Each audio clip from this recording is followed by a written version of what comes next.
Titigang mabuti guys. Yung babaeng nakamaroon na may bitbit na chart no, na puti. Tignan nyo kung ano yung galawan niya. Pasikatin natin to kasi bihira to eh. No? Talagang napaka-talented ni ate. No? Kuha niya talaga yung wallet eh. No? Yan o, dinikitan niya. Tapos yan o, binukas niya na yung zipper.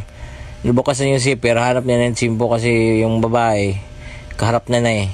No, hanap niya ng simpo. Talagang makukuha niya. Easy lang sa kanya o. Tignan mo. Napakakupal ng mukha nitong babae na to. Yan o, tignan nyo guys. Huli na naman sakto. Huli sa kamera.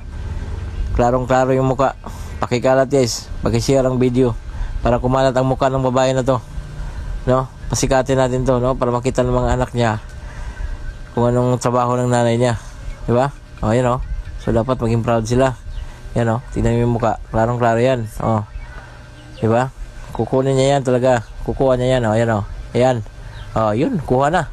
Tatago. Tapos sabay alis na yan. Diretso. O, yun yung babae. Umalis na. Lumalayo. Yan o.